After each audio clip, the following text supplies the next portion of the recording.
I want to ask something about Baker Mayfield because I've been thinking a little bit about this. So if we remember, of course, Baker Mayfield just has, a disastrous stretch. He's got the second half against the Colts, throws 2 picks. The game against the Steelers, throws 2 picks. There was a pick on his very first pass against Cincinnati. So you're looking at 7 quarters, 5 interceptions. He starts 0 for 5 against Cincinnati. Then he just goes crazy, 21 straight, wins the game against the Bengals. And then all this bad weather hits in November, and he can't really throw the ball that much anymore. But I'm wondering, was that maybe a good thing for Baker Mayfield? Because obviously you get the bounce back against Cincinnati, which you needed. But it also sort of pumped the brakes a little bit and made him be kind of that game manager and kind of lean on the O-line, lean on his running game a little more. You're not winning because of Baker necessarily. He's just got to make a throw here or there.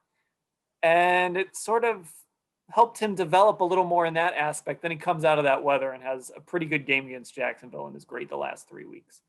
Is there a case to be made that maybe that was good for him? Well, one of the reasons that it was really good for him is because he did not have to get into a shootout with Deshaun Watson.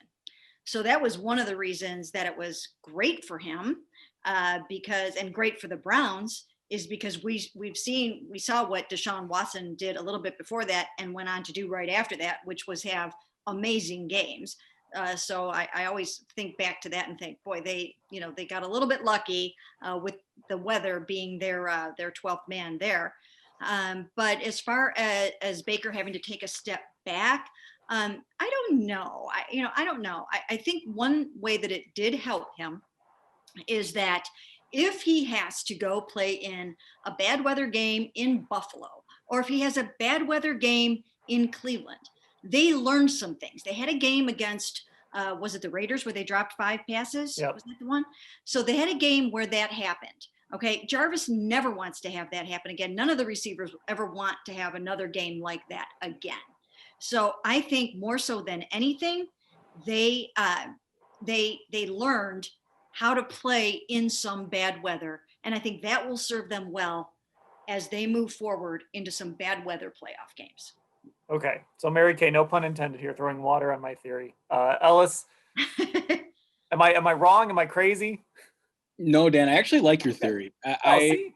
I do, and I hadn't thought about it much until we hopped on the pre-show, if you will, and you brought it up. Yeah, I just threw these questions at you guys like 2 minutes before we came on. So yeah, and in the time I've had to think about it, I guess I'll use this comp. It makes me think of like a basketball team. Think of a high school or college team that is run and gun and get up the court real fast, but they can be sloppy at times. I could see a coach implementing a 5, 6, 7 pass rule. You get across half court and you have to pass the ball around before you can ultimately try and score. And in bad weather, that forced Baker Mayfield to just, turn the Jets down a bit and reel himself back in. And that ultimately brought him to what I think was his opportunity in Tennessee. Can you guys see me? Yes, we see you, but your video is frozen. You're frozen. Video is frozen. Okay, that's fine. I'll keep going. You're back. There you are. You're back. Okay. So where I'm going with this is when you're forced to play slower like that and the game plan is out of your hands, it doesn't allow you to continue those bad habits, like you said, Dan. Like, of course, the Bengals game is what it is, but you could have fallen back into that turnover football had the game plan been different. So then you play in more control in those bad weather games because you're forced to. And then ultimately that Tennessee game, his coming out party, only pressured once on 33 attempts, and he lights up the Tennessee's zone defense and lack of pressure. And then that builds to Baltimore and then New York. So I like the comparison just because you're forced to slow it down because of the weather, and then you find a perfect matchup with the Tennessee defense that allows Baker now to play with this confidence that he's clearly been playing with the past 3 games. Yeah, maybe it wouldn't have mattered against Houston because that defense isn't very good.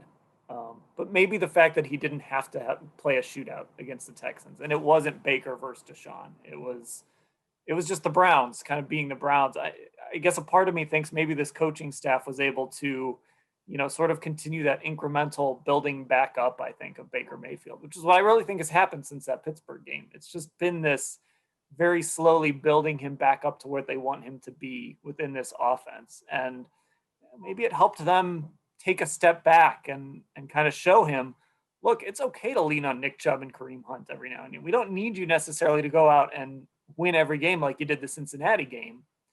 And then all of a sudden he kind of starts loosening up a little. I'll tell you what, I'm working through my rewatch right now of the game on Sunday night against the Giants. And there were some throws where we kind of saw that old gunslinger Baker a little bit, I think, where he had a guy open underneath, but he threw the ball down the field and made some great throws. So I think that's just sort of been the progression of Baker. And so I guess my working theory here is maybe that inability to really do some of that gunslinger stuff sort of helped the coaching staff, take those baby steps that maybe they needed to take.